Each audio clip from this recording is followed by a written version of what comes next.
slide from last week, for tissue type, and we have a clear section on the skin. Not quite there. Okay. Epidermis on this model is the purple and above. Dermis, hypodermis is the yellow adipose. So whenever we study the skin, we study it in those three regions.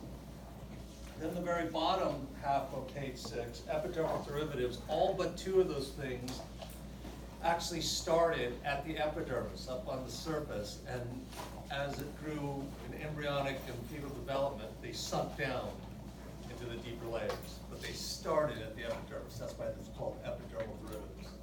Does that make sense? All right. We're going to be looking at the skin in 3 layers. But the top 2 is what we refer to as the cutaneous membrane. In lecture, I'm going to go over 4 different body membranes. This is one of them. Okay? A membrane is tissue type number 1 plus tissue type number 2. So in this case, tissue type number 1 is the epidermis, 4 to 5 layers of stratified squamous epithelium. In this case, it's keratinized. I'm going to show you what that means here in a second. Tissue type number 2 is a dermis, loose connective tissue, and another tissue called dense, irregular connective tissue. We don't have that on our lab quiz, but we will cover it in lecture next week. 1 and 2 is the cutaneous membrane. 1 and 2 is the cutaneous membrane. So that's why what's underneath it, what's referred to as the hypodermis, because hypo means below the dermis. That's why on page 6 it's called the subcutaneous layer, because 3 is below 1 and 2. 1 and 2 is the cutaneous membrane.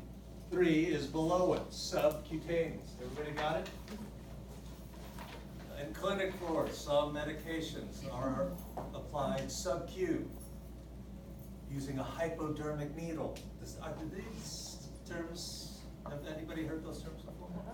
That means you're shooting the drug in the fat of the hypodermis. Hypodermic needle. Sub-Q, you're going to give this medication sub-Q, subcutaneous. Subcutaneous and hypodermis, same thing. Everybody see that right in the middle of page 6? Okay. All right. Let's start with the epidermis. We're going to start at the free surface. Before we go on, though, I want to show you the difference. Not that this would have to be an answer next week's lab quiz. I just want you to appreciate the visual difference. Okay? Epidermis is keratinized stratified squamous epithelium. Keratinized means the cells at the free surface are all dead. So that when you look at the cells, the epithelial cells on the free surface, you don't see any nuclei, because those aren't living cells. They're the corpses of what we call keratinocytes. Let's just step off this here real quick and show you from last week what non-keratinized stratified squamous looks like. This is non-keratinized, and actually it was words from last week's lab PowerPoint. Here's epidermis, it is keratinized. That means the cells on the free surface are all dead. When it's non-keratinized, the cells at the free surface are still living, and that's why you can see nuclei even at the free surface. Everybody got it? Just so that you know what a difference of what it looks like. They're both stratified squamous epithelium. This is non-keratinized, nuclei to the free surface. The epidermis we're going to look at now is keratinized, no nuclei at the free surface. I'm going to keep saying that until everybody writes this down. Non-keratinized, nuclei to the free surface. There's one right there on the free surface. And that's like inside of your mouth, an esophagus. You have this, and nuclei are all the way up to the free surface. Keratinized stratified squamous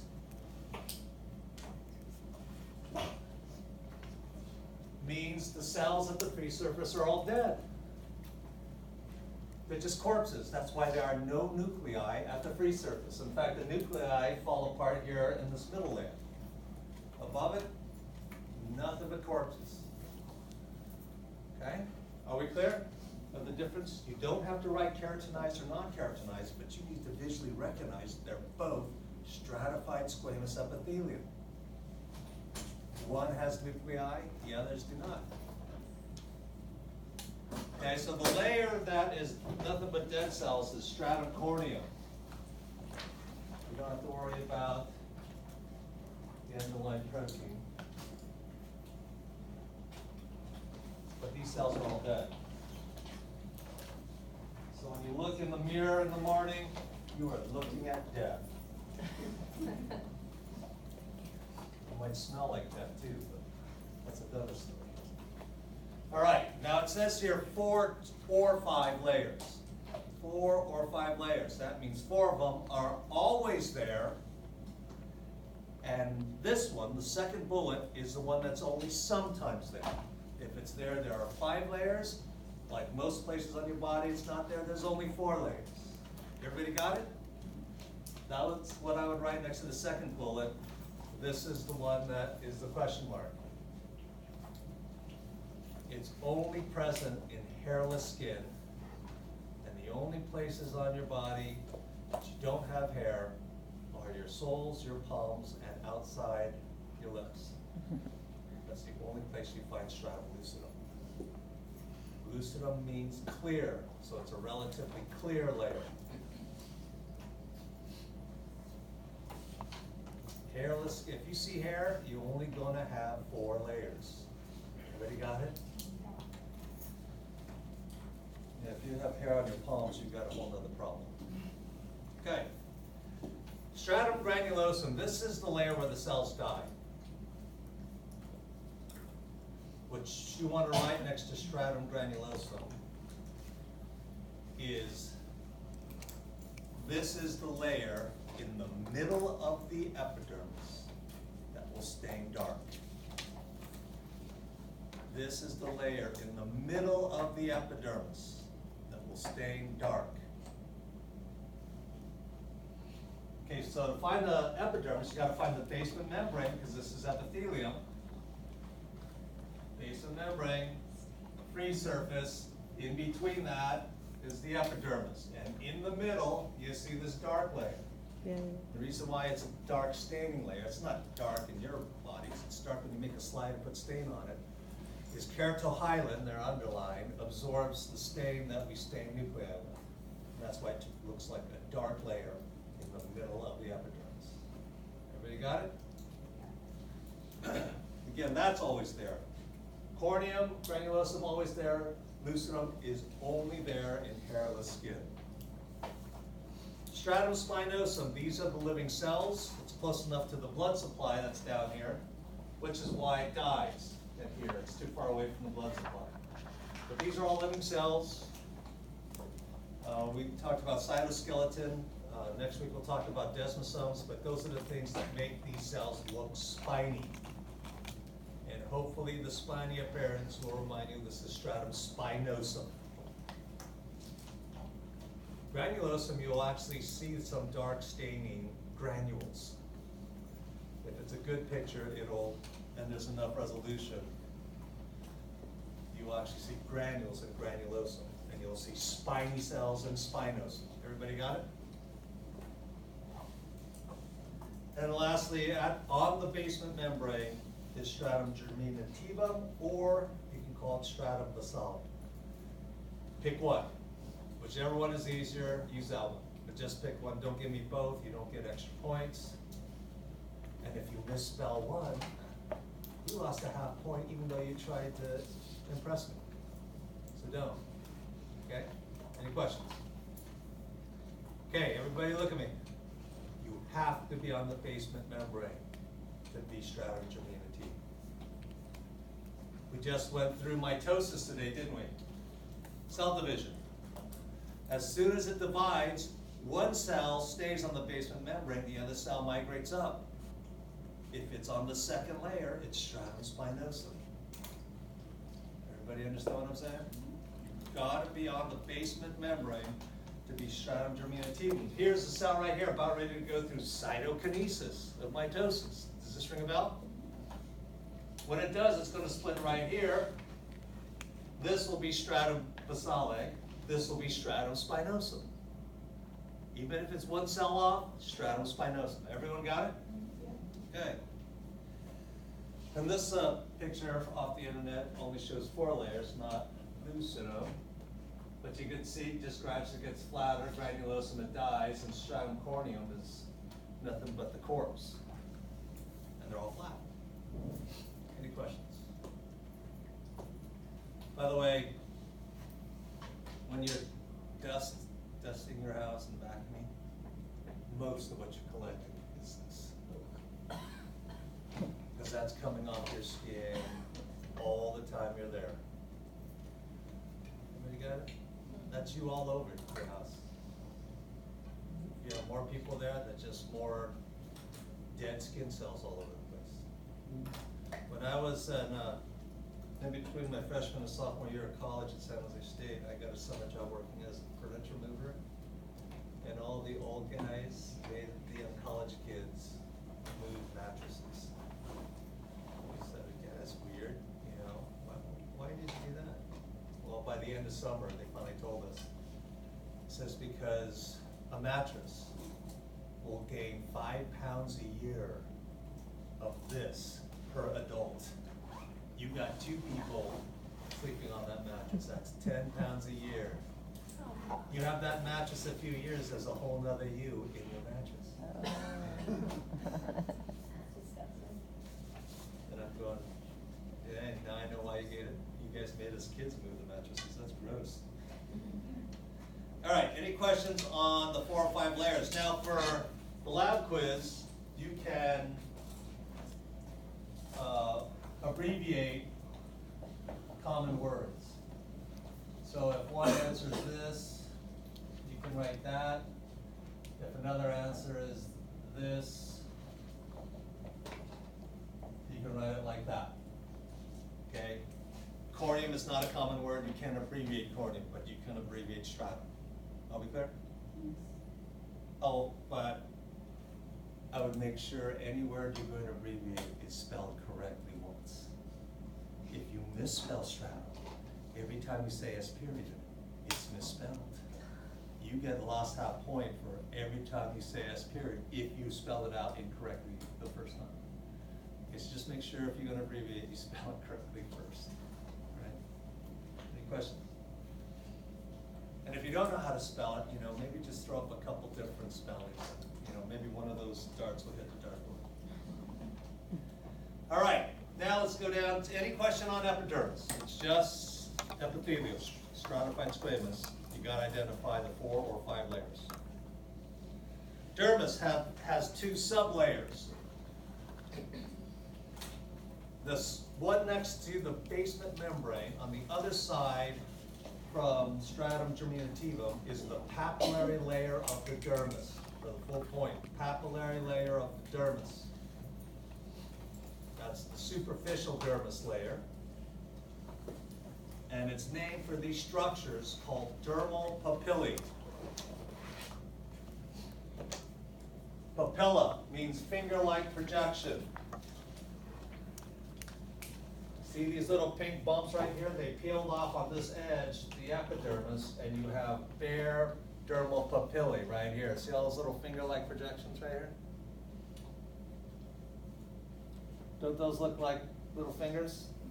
Hey, look at that. Doesn't that look like a little finger? A whole bunch of little fingers like that, right? I flip off my class every chance I get. Okay. The reason why you're going to have dermal papillae is because it increases surface area. Again, because the epidermis does not get any blood supply, except for down here. It's getting it from the papillary layer of the dermis. The more surface area you have, the more blood, nutrients, oxygen can go up there. Everybody got it? Any questions? Everybody look at me, because this is another thing that is a really good hint for students. Undisciplined students will either hear a question or read a question and change the question to their question in their minds. Everybody got it? Whether it's verbal, and in the lab quiz, the question is going to be verbal. But you're going to, in your mind, just change it to your question. You get your question right and get 0 points, because that's not what I asked. You follow me? Look at this picture. It's on the bottom left here. That picture, well, it's going to take up the full screen. If I ask, because it's, again, it's going to be verbal questions out in my mouth.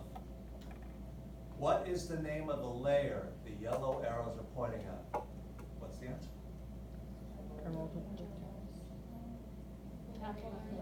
What is the name of the layer the yellow arrows are pointing at? Papillary layer of the dermis. Same slide, same arrows. Now I ask, what is the name of the structure the yellow arrows are pointing at? Dermal papillae. If I ask, what is the name of the layer the yellow arrows are pointing at, and you say dermal papillae, it's because you changed my question to your question. And you got your question right, and you got no points to show for it. Does this make sense? This is also on written tense. You've got to read the question with ruthless accuracy. That's on the green sheet.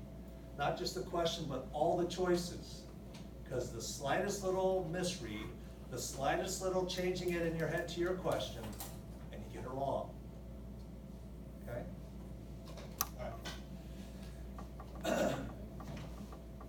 There's going to be collagen and elastic fibers up there. I have never asked elastic fibers for this papillary layer of the dermis, even though it's on page 6. Never asked elastic fibers. But I have asked this. These are light touch receptors in the superficial papillary layer. On page 6, everybody look at me, put one single line through Meissner's. Just one single line, don't block it out.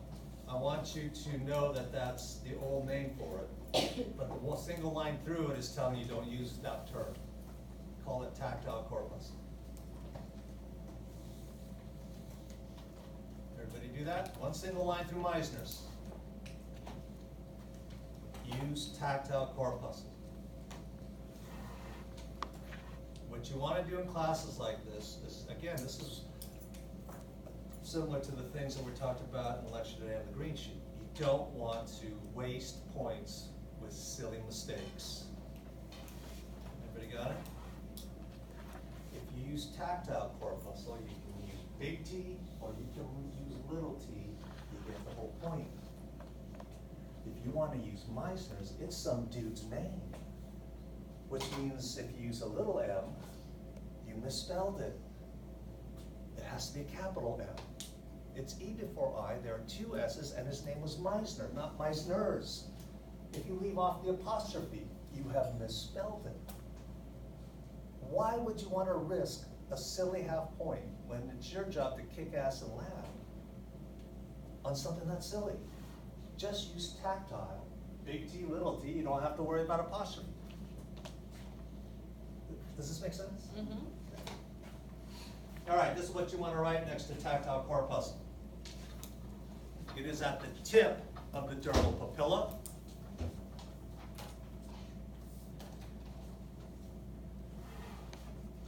It is oval. It has horizontal cellular lines. It's found at the tip of the dermal papilla, right against the basement membrane. It is oval. It has horizontal cellular lines. Here's the basement membrane. It's at the tip of the basement membrane, the dermal papilla right at the basement membrane. It's oval. It's got horizontal cellular lines. Here's the basement membrane. It's at the tip of the dermal papilla, right at the basement membrane.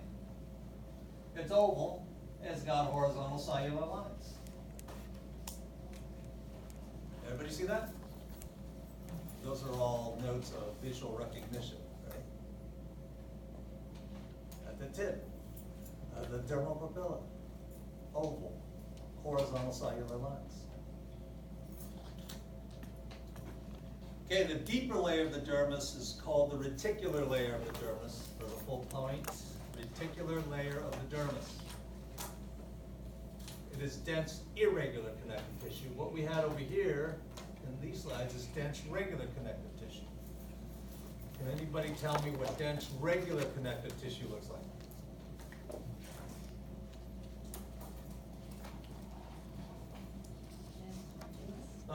From last week. They're like tracks of the wheels, if I look at it. That's a good way of describing it. It's a lot of parallel lines. Is there a wave? Parallel lines, they can be wavy or straight, parallel lines, but those are collagen, so there are very few nuclei. Parallel lines, few nuclei. Notice all the tissue, everything for the lab quiz, I have reduced it to its simplest terms of distinction. Parallel lines, few nuclei. Smooth muscle, parallel lines, a lot of nuclei. You guys following that? Are you catching the hint? Yes. That maybe this is what you should be doing? Well, dense, irregular connective tissue is also chock full of collagen, it's all this pink, but it's not parallel. They go in all different directions. That's why it looks like this. Does this make sense? We will talk about this in lecture, but you don't have this in lab. You only have dense, regular connective tissue where they're parallel. All right. This will have a lot of the epidermal derivatives down at the bottom of page 6 will be found in this layer and in the hypodermis. And that's why you see hair follicles and sweat glands and sebaceous glands. Those are all down there at the bottom. They are found in this layer, as well as bigger blood vessels and nerves. I never asked for collagen in the reticular layer either. Okay, so guys, since we're going off the laboratory objectives, if your teacher says, I've never asked elastic fibers for the papillary layer of the dermis, and I don't see your hands moving, that's because you guys aren't disciplined yet. Because when I was a student, if I had a professor that was this straightforward and said, I never asked this, I'd already be crossing it off. I'm not gonna study something I don't need to know. Well, I never asked collagen fibers in the reticular. Cross it off. Make it as easy as you can, because the class is hard enough. So when you get breaks like that, take advantage of it, cross it off. But what I will ask in the deeper layer of the dermis, the reticular layer, are lamellated corpuscles. Lamellated corpuscles have concentric cellular rings, so it looks like a cut onion. Doesn't that thing look like a cut onion? Now, tactile corpuscles are only found in the skin, but lamellated corpuscles are found everywhere. And if you look at some slides in the microscope for, and it'll say Pacinian corpuscles, a lot of those slides are taken from the pancreas, because the pancreas has a lot of lamellated corpuscles. Okay? But if you do see it in the skin, it's going to be way deep down next to the hypodermis. But this slide here is taken from the pancreas. These are all pancreatic acidosis. Again, I would use the word, I would put a single line through Pacinian to remind you to use lamellated. Lamellated could be big L, little l, you get the whole point. Pacinian has to be capital P, and I'm telling you, when you're handwriting, it's very difficult sometimes to discern whether it's a capital P or little f. And then now look at the fonts here on the bottom. Do you notice that they're different? You want to know why they're different? Because I had to fix it. The publisher, and it was written by a faculty member, spelled it Pancinian. I had to cover it up with yellow and type the correct name on it. This faculty member would have lost a half point. Using the name that I'm telling you not to use. Use lamellated. Lamellated means layered. That's why there are concentric rings. Okay? Any questions? You do not write cut onion. It's not a cut onion. It looks like a cut Hypodermis is dominated by adipose. And that's what you can see in this model. All the little yellow circles are adipose. Okay? Also, this slide is a reminder to me to tell you, even though you have page 5, the 4 tissue types, and now we're doing the skin page 6, people, look at me. It's one body. Okay? And on this, what we're covering today in the skin are 4 tissue types. Epithelial tissue, epidermis. Dermis is connective tissue. The lamellated corpuscles are connected to sensory neurons, tissue type number 4. And we're going to see here an erector pili muscle as on the last part of the page 6. Well, it's muscle tissue. All 4 tissue types are found in the skin. Every lab we have after this, we can probably find 4 tissue types in it. Okay? So don't artificially separate this content. There is one body. Okay. All right, let's do the epidermal derivatives down at the bottom half of page 6. Your textbook calls them epidermal accessory organs. And all but 2 here are from the epidermis. And we'll start off with the hair. Now this is how you can tell that it is from the epidermis. All you have to do is follow the basement membrane. Some textbooks call it the glassy membrane. So follow my pointer here, because this is the basement membrane. Stratum germinativum is purple. And look, it goes way deep down the papillary layer, way deep down the reticular layer of the dermis, even down to the hypodermis. But everything superficial to this line I'm tracing is epidermis, even though it sinks way down. Everybody following that? Yeah. That's how you can tell it is epidermal derivatives. Even though it is sunk way down, just follow the basement membrane. Okay? All right. The hair papilla is one of the things on the bottom of page 6 that is not from the epidermis, because it's the blood supply to the hair. Hair papilla. There are going to be epithelial cells that are not the hair, but that surround the hair. Here it's this light pink. The hair itself is this darker thing in the middle.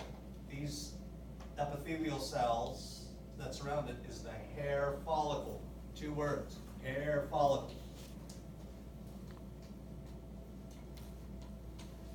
Then let me give you the true definition of root, hair root, and hair shaft. Again, all has 2 words in it. Don't just call it root, don't just call it shaft. Call it hair root, hair shaft. If the hair is physically connected to the follicle, it is hair root. If the hair is physically connected to the follicle, it's hair root.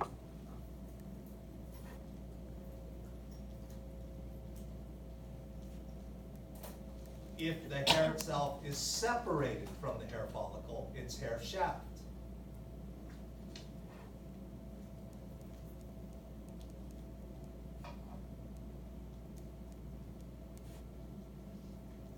Shall I give you an example? Sure. Yeah. This is a very lucky slide. And the reason why it's lucky is the microtome cut was absolutely parallel to hair. That's why you got the whole hair there. Everybody understand that this is lucky? You take a look at the scalp slides over there, and the vast majority of hair is going to look like this, because it's not exactly parallel. Then it looks like this. Everybody got it? Well, we got lucky here. Here's, what is this right here, do you think? This is the blood supply. Hair papilla. See, it looks like a little finger of blood supply right here. Everybody see that? This pink right here, that's the hair follicle. This is the hair itself. So this is, if I point to this, that's hair follicle. What's this?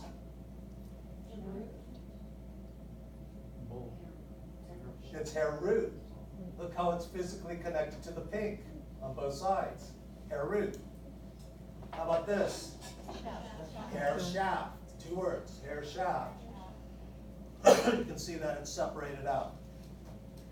Any questions?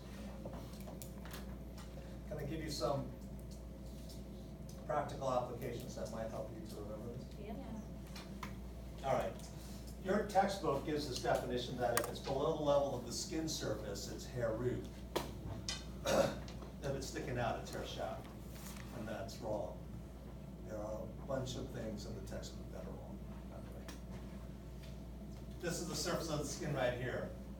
In the 70s, up until that point, 1970s, all men shaved with a razor that was a single blade. In the 70s, they introduced this razor that had 2 blades. A few years later, they put a 3rd blade on. Then they went to this thing called the Quattro. Now they got Gillette Fusion that has 5 blades. I wonder when it's gonna finally end. Why do they do this? It's because when hair is wet, it'll actually stretch. When it's dry, it just tends to just break. But if you have 1 blade here that is engaging the hair, before it cuts it off, it stretches it out, and then the 2nd blade engages it. And the 2nd blade stretches it out slightly, and the 3rd blade engages it. It stretches it out slightly, and this whole hair shaft is being pulled out as each blade is engaging it with an edge. Finally, the 5th blade comes across, finally cuts it off, it snaps back down, and it's down to this level. You follow me? And your 5 o'clock shadow comes back at 10 o'clock. That's why they put all those things. You are not shaving hair root. Nobody here wants to shave hair root. You are shaving hair shaft that is below the level of the skin. Does this make sense? Does anybody here like plucks hair, like pluck eyebrows? If you're a dude, don't even tell me. But if you're plucking hair, every now and then you can pluck the hair, and all it is hair, correct? That's all you see is hair. That means the hair broke at the level of the hair shaft, somewhere around here. And every now and then you pluck that hair, and it's got that white thing around it. Have you seen that little white thing around it? That means the hair broke at the level of the hair root. And you've got a little hair follicle, that's the little white thing on it. Everybody got it? Yep. Did this help at all? Yes. How about this? Somebody has a bad cancer and has to go through chemotherapy, which is basically controlled dosages of toxin. You are poisoning living tissue, and that includes all your cells. But it's really poisoning more of those cells that divide fast. They go through a high rate of mitosis. Cancer cells have the fastest rate of mitosis, that's why you use chemotherapy. Does this make sense? Yeah. Well, since hair is growing out constantly, these cells right here are also fast dividing, which is why if you're a little bit too much dosage, you lose all your hair. Chemotherapy falls off. Everybody heard that? So if you're lucky enough to survive, if you don't have cancer for 5 years, you're considered a cancer survivor, and you're off of chemotherapy, the hair starts growing back. Correct? Now, when it first comes out, it might look different than your hair that fell out. You know, maybe it looks a little pubic at first. But if you live long enough, eventually the hair looks like it did way back when. You got it? Has anybody seen things for laser hair removal? What are they targeting with laser hair removal?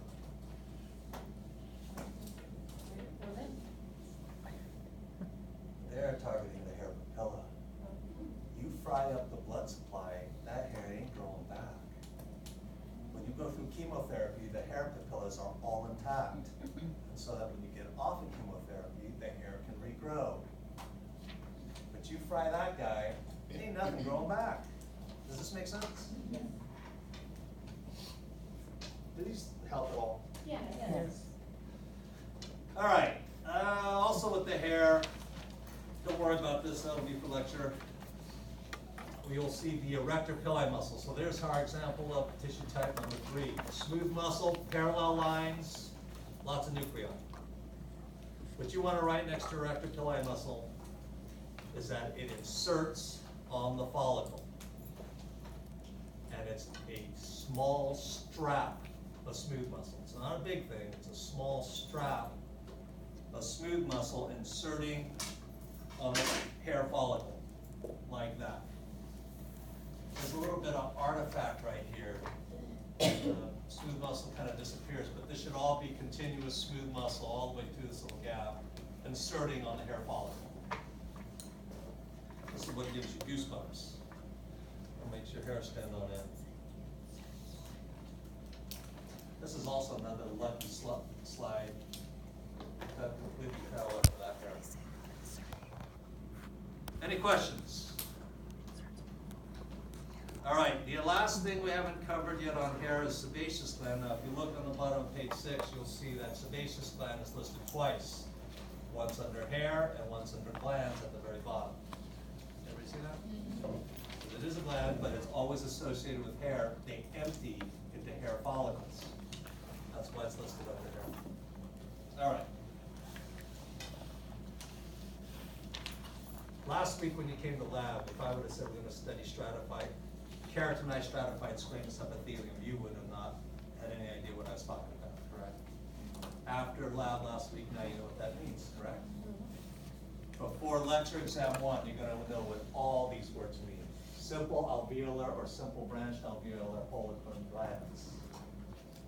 I'm going to explain it to you because it affects how it looks. And in lab, it's all about visual recognition, right? Sebaceous gland looks like a single round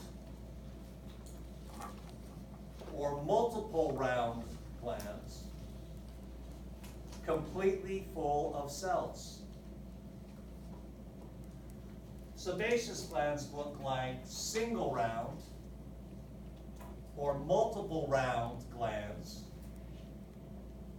and each round area is completely full of cells. Single round or multiple rounds, this got cut off on the slide, completely full of cells, and it's got to be near a hair follicle because it empties out to a hair follicle. Single round or multiple round glands full of cells next to a hair follicle. Single round or multiple round glands full of cells that empty onto a hair follicle. Everybody got it? Does it help that I repeat myself 4 effing times? Do you see why I want to go home and get into my Barker lounge?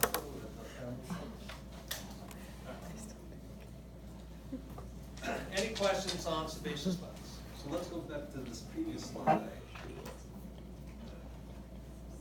Sebaceous gland, sebaceous gland, sebaceous gland, sebaceous, full of cells, and they empty out into a hair follicle. Everybody got it? What was the point of the sebaceous gland? This is not really high resolution. The examples I will give you will have higher resolution.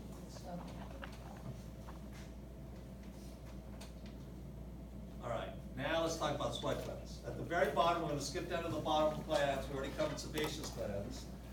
For the full point, you only need to say sweat gland or sweat gland duct. Very bottom, there's either sweat gland or sweat gland duct.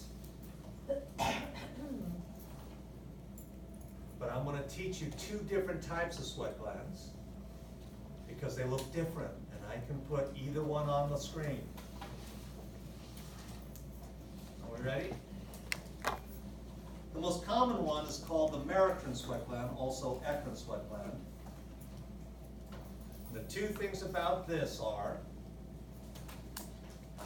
the hole in the middle of the tube, what we call the lumen, is tiny, tiny lumen.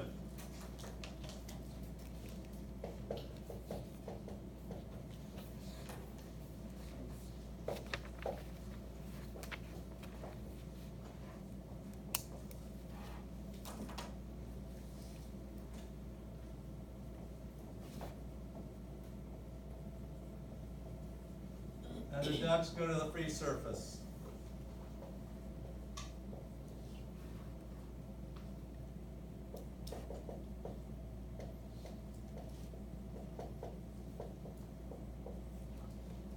Now it looks like there's a bunch of tubes here. This is the same single tube. It just goes back and forth and back and forth and back and forth and back and forth. You do a cut, looks like a bunch of tubes. It's one tube. Everybody got it? And generally, the sweat gland ducts are darker. But in the case of American sweat glands, it goes to the free surface. Boom. Okay? Questions?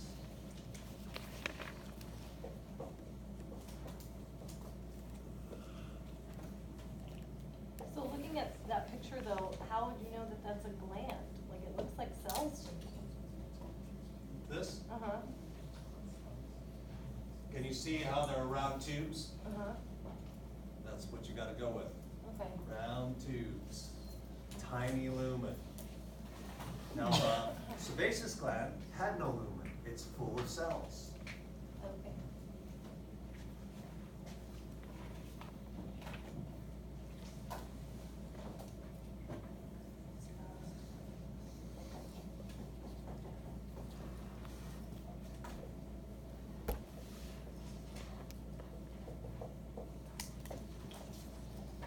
Again, American sweat glands are most common. They are found throughout the body. Apocrine sweat glands are much more rare. They're only found in the armpits, nipples, and groin, basically where you have pubic hair. And the ducts empty into pubic hair follicles. But if you notice, the hole in the tube is much larger.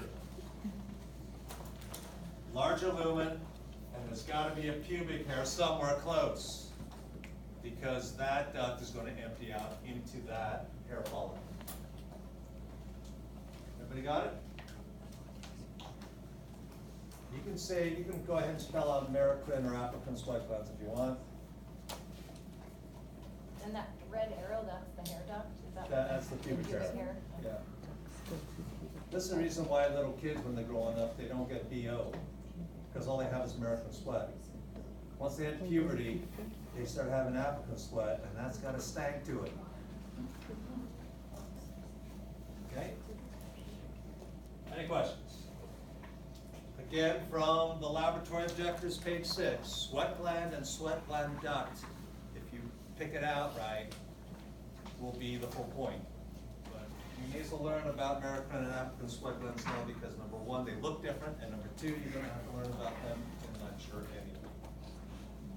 Any questions? That's what, yes, no? Last thing is on nails, and it's pretty easy. First of all, I've never asked Lanula.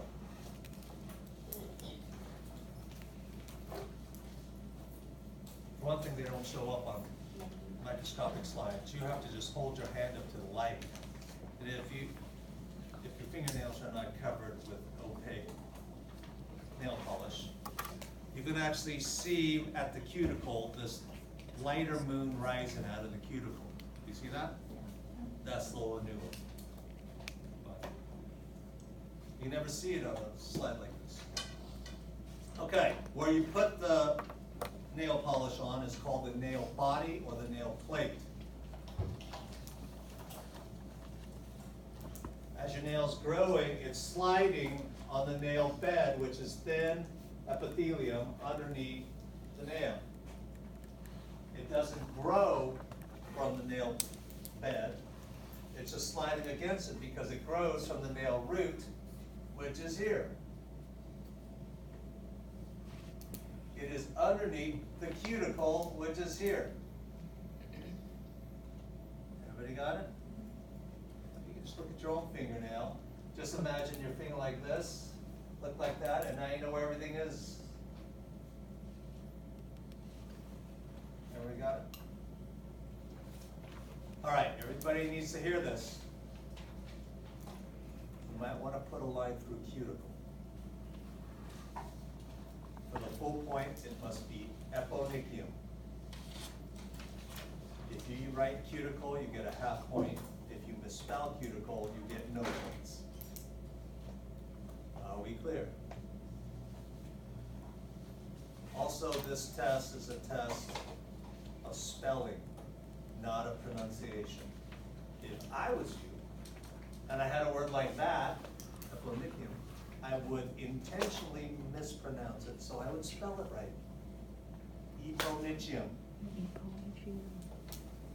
Everybody got it? By the way, don't let anybody give you shit about pronouncing anatomical structures.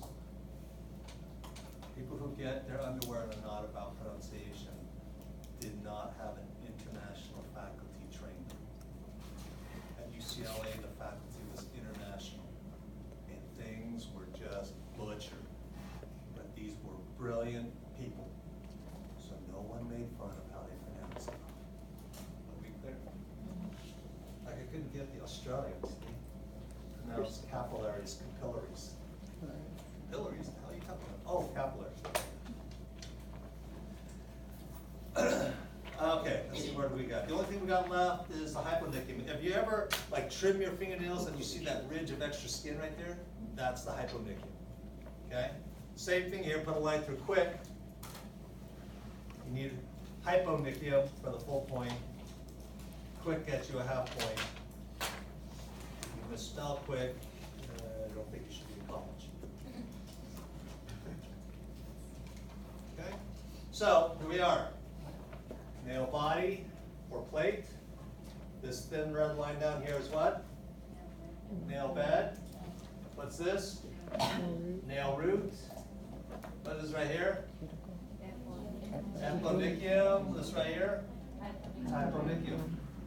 That's page 6. Any questions?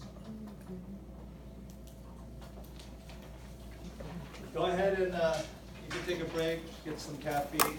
When you come back, let's utilize all the microscopes again.